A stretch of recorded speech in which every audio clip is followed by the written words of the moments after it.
시청자 여러분 안녕하십니까. 오늘은 본래 트럼프가 비핵화 협상이 제대로 진행되지 않는다면은 이 군사력을 사용할 수도 있다는 부분에 대해서 말씀을 드리려고 했는데, 이 청와대가 압수수색 당하고 있다는 속보가 나왔기 때문에 그 부분에 대해서 먼저 말씀을 드리겠습니다. 오늘 속보 나온 대로 11시 30분부터 검찰이 유재수 전 부산시 경제부시장의 감찰 무마 사건과 관련해 가지고 청와대 비서실을 압수수색을 진행을 하고 있습니다. 먼저 저는 이번 검찰의 압수수색에 대해서 박수를 보낸다는 말씀을 드립니다. 그런데 제가 얼마 전에 올린 영상에서 검찰과 청와대 짜고 치는 고스톱인가 하는 그 영상을 올린 핵심적인 근거는 뭐였느냐면은, 이 조국이라는 인물을 등장시켜가지고 모든 국민들의 시선이 이 조국이한테 쏠려 있는 동안에 이 윤석열이가 신속하게 검찰개혁을 완수를 해버렸습니다. 그리고 나서 이 조국이라는 인물을 퇴장시켜 버린다면은 사실은 이 조국이라는 인물은 아무것도 아닌 것이죠. 결국 남는 것은 이 검찰개혁만 남는 것입니다. 제가 그런 차원이 있었기 때문에 검찰과 청와대가 이 짜고 치는 고스톱인가 아닌가 하는 그런 영상을 올렸던 것입니다. 그런데 최근에 이 검찰의 행보를 본다면은, 그때 혹시 내가 오해를 했던 것이 아닌가 하는 그런 생각도 사실은 좀 드는 그런 시점인 것입니다. 왜냐하면은 사람이 확실한 것이 아니라면은 일단 믿어주는 것이 도리인 것입니다. 만약에 진짜로 이 검찰이 열심히 일을 하고 있는데 제가 찬물을 끼얹어 버린다면은 안 되지 않겠습니까? 자, 그런 차원에서 제가 오늘 이 박수를 보낸다는 말씀을 드리는 것입니다. 그러나 제가 이번 검찰의 행보에 대해서 박수를 보낼 때는 보내더라도 이 장수라면은 적어도 우리가 앞으로 나아갈 때는 나아가더라도 뒤를 돌아보면서 나아가야 되는 것입니다.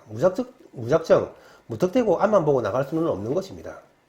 자, 그런 차원에서 제가 이번 검찰의 행보에 대해서도 몇 가지 의문점을 제기하고자 합니다. 첫 번째로는 얼마 전에 특감반원 A씨가 자살을 했지 않습니까? 그리고 연이어서 지금 이 청와대의 압수수색이라는 이런 대형 사건들이 지금 연이어서 터지고 있는 것입니다. 그런데 이런 대형 사건들이 왜 하필 지금 이 시점에서 이렇게 터지냐는 것입니다. 지금이 어떤 시점입니까? 바로 이 12월 3일부터는 이 패스트 트랙에 올려져 있는 법안들이 표결만 하면은 바로 끝나버리는 그런 중차대한 시점인 것입니다. 말하자면은 이 민주당이 자신들의 이중대들을 동원해가지고 이 패스트 트랙에 올려져 있는 법안들을 표결을 하면은 끝나는 그런 상황이라는 얘기입니다. 그런 시점이기 때문에 혹시 이 국민들의 시선을 갖다가 그쪽으로 분산시키기 위해서 지금 이런 대형 사건들이 연이어서 터지는 것이 아닌가 하는 그런 의혹을 저는 가지는 것입니다. 왜냐하면은 이 울산시장 김기현 사건 같은 경우에는 여러분 아시다시피 2018년도 6.13 지방선거하고 관련해 가지고 3월 16일 날 압수수색이 진행됐던 그런 사건입니다. 그 사건이 왜 하필 지금에 와서야 터지냐는 것입니다.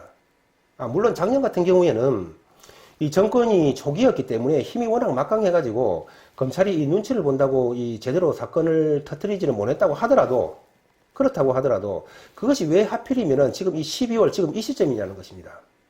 그리고 연이어서 이 청와대 압수수색 같은 이런 대형 사건들이 줄을 잇는다는 것입니다. 그런 점에서 저는 이 의혹을 가진다는 말씀을 드립니다. 두 번째로는 우리가 이 조국 일가에 대한 사건은 어땠습니까? 여러분 얼마 전에 잘 기억을 하시겠습니다만은 명재건 판사의 영장 기각 사건, 우리가 얼마나 분노했습니까? 그게 정말 얼마나 말도 안 되는 그런 사건이었습니까? 그리고 이 조국에 대한 자택 압수수색은 어땠습니까? 미루다가 만약에 빼낼 것이 있었다면은 다 빼내고 난 시점 이후에 그때서야 비로소 조국의 자택에 대한 압수수색이 있었지 않습니까? 말하자면은 빈 껍데기 압수수색만 한 것이었죠. 그리고 이 경제사범에 있어가지고 계좌 수색은 바로 핵심 중에 핵심이 될 것입니다. 그런데 이 경제사범의 계좌 압수수색조차도 이 기간을 설정해가지고 조건부 압수수색을 허락했지 않습니까? 세상에 문명천지에 대명천지에 이런 나라가 어디에 있습니까? 또한 이 조국의 휴대폰은 어떻습니까? 아직까지도 압수수색을 못하고 있습니다. 심지어는 조국의 마누라 정경심이까지도 휴대폰을 압수수색을 못하고 있습니다. 정경심이가 무슨 주요 공직 인물입니까? 아니, 주요 공직 인물이라고 하더라도 그렇지요. 그런데 정경심이 같은 경우에는 그냥 일반 아내자 아니겠습니까?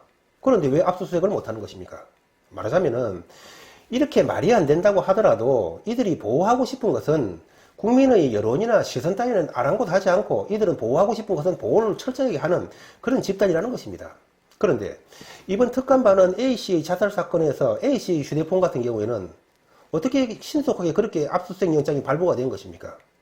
그리고 청와대 압수수색 같은 경우에는 또 여러분 잘 아시다시피 이 청와대 같은 경우에는 특수구역이기 때문에 이 책임자가 허락을 해야만 압수수색이 가능한 곳입니다. 앞에서의 논리대로 한다면은, 앞에서의 방식대로 한다면은 말이 되든 안 되든 압수수색을 불허하면 끝나는 것입니다.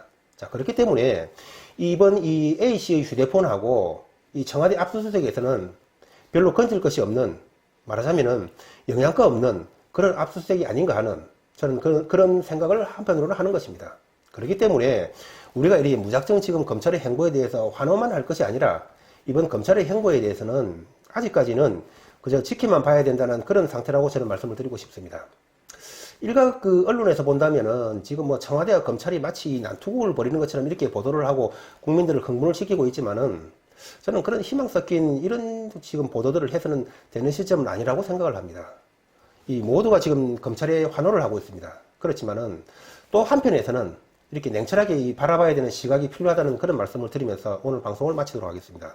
시청자 여러분, 오늘도 행복하고 건강한 하루 되시고 좋아요와 구독 부탁드리겠습니다. 감사합니다.